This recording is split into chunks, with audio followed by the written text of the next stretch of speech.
Hello, welcome to another review, and today it's Deadpool 2. You'll laugh, you'll cry, you'll hear naughty words. Now, first off, and I won't give it here, there is a big Logan spoiler at the start of this review. Not the start of this review, the start of this film. So, as well as, and there's a non-spoilery note, I'll say that when he mentions that the Wolverine was riding on his coattails of getting an R-rated film out in the cinemas, straight after he did, because that came out in March last year, and Deadpool 2 was obviously Deadpool 1 rather was obviously February 2016. So also say R-rated in America, 15 certificate here.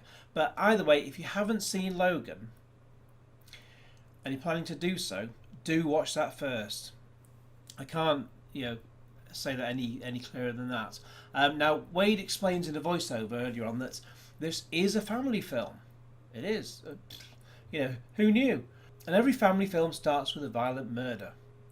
But anyway, after we briefly see him and Vanessa discuss trying for a baby and how they should only have perhaps like one name like Cher or Todd, a situation develops which requires Wade to don his Deadpool disguise and deal with a 14-year-old angry mutant called Russell who's causing a ruckus down at the local orphanage. And it's going to require the X-Men, the help of the X-Men again. We've obviously got Negasonic, Teenage Warhead, Colossus, and new recruit Yukio.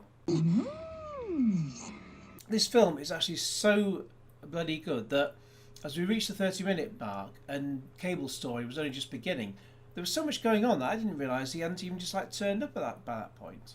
He's a bigger issue to deal with, which, as per the trailer, leads to Deadpool getting together his X-Force. That's his own sort of brand of own sort of team of superheroes. Well, they're gender neutral, you see. That's why they're X-Force rather than X-Men or X-Women. There's Domino, Zeitgeist, Bedlam, Peter, and some others. Now, some first film cast members return. Obviously, you've got Negasonic and Colossus there, but also Wade's barman friend Weasel, as well as his occasional flatmate Blind Al. But along the way, I also heard a reference to the word selfless, and I wasn't sure whether that was in the original, even though I watched it the day before I watched this. But Ryan Reynolds starred in a film in 2015 called Selfless, or Self/Less. It's a slash. It's not a forward slash. It's just a slash. Anyone who says forward slash in a web address needs their head read. Got that out of my system. Even that. I mean, that film isn't mentioned specifically in this, but I don't know, because it's Ryan Reynolds. I'm thinking it's on purpose. As for a number of definite callbacks to the first film, however, I'm sure there are more, but there was the odd line or two which I didn't missed when I was watching it, and I can't they won't rewind the film in the cinema when you ask them to. That's a bit bloody annoying, isn't it? So I need to say it a second time really, just to sort of get everything rather than spoil them here. All these sort of callbacks, I've put them in my review, which is in the link in the video description below. I mean, they're not spoilers as such. They're little sort of things that I say, just like sort of callbacks. So I put them in the spoiler heading just so that people can't read them accidentally. But I do recommend watching the first film first, and then seeing how many spots when you watch this. That's your homework basically. Now, there's several times when I belly laughed at this, even doubling up in my seat, even at times when other people weren't. And I'm going to say this, and this is so rare, I rarely ever say this, but there was not a single wasted minute in this film. Ever, at all. It's 119 minutes long. Kind of makes you wish that we had 3 of these coming out every year rather than all the bloody other Marvel films, like bloody Avengers. But then again, if you had 3 of these every year, the quality would not, be up to snuff. So you can't really win. I mean, it's great that we've got what we've got, and you want more, but you don't want it to be tarnished. It's like they did Bad Moms, and I enjoyed that, and then they did Bad Moms 2 like about a year later, just to get it out in time for Christmas, and it flipping stank. Absolutely horrible. Stan Lee's back, of course. He does make his Marvel cameo, but what was he doing?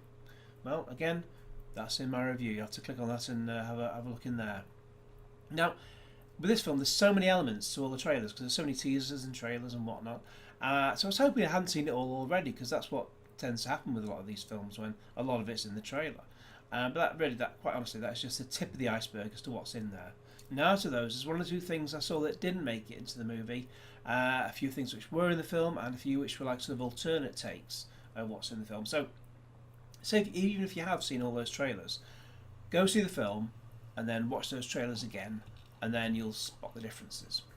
I'll also say there's fantastic sort of James Bond style credits and with this, again with sort of similar wording to the first Deadpool. You'll see what it says when you watch the film. Obviously, like I think the first film had like written by the real heroes and directed by a douche and that kind of thing. So just like sort of replacing words, replacing names rather with like comments and opinions and facts, such as in this case, directed by one of the guys who killed the dog in John Wick.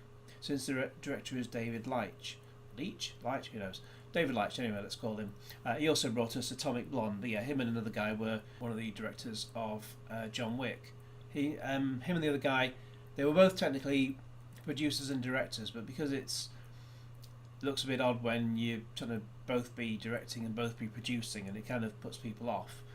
They just decided one would be one and one would be the other as for what went on the official line. But I know. Why, however, he's in the director's chair rather than Tim Miller, who did the first film, I don't know. That Tim Miller, he's down for the Terminator reboot instead. Took a bath on that one. Now, of a few big films being released at the moment, I had low expectations for Avengers: Infinity War. My expectations were met. I had high expectations for Deadpool 2. My expectations were met. I have low expectations for Solo: A Star Wars Story. Will I make it 3 for 3? Who knows? Now, like almost all Marvel films, there's a post-credits scene, or 3, or 5 in fact. Well, kind of. There's one, then some big credits, then so where all the big names are shown. Then there's 4 sort of post-credits scenes, sort of one after another. And then there's the usual sort of crawl credits, and you're there waiting ages for it to happen, for what something at the very end. Like we got at the end of the last one with the mention of Cable, and it was just a basic pastiche of the end of Ferris Bueller's Day Off, and I was pissing myself laughing when that happened. Even from the split second that he appeared in the dressing gown, I knew Ferris Bueller. That was class. That was class. I got it way before anyone else in the cinema. But you get to the end of these credits, there's nothing at all. That was disappointing. However, I do still urge you to stay till the end because there's a very sort of sweary song, even right up to the end of the credits. But more to the point, as we get to the end of this review, what do I give it out of 10?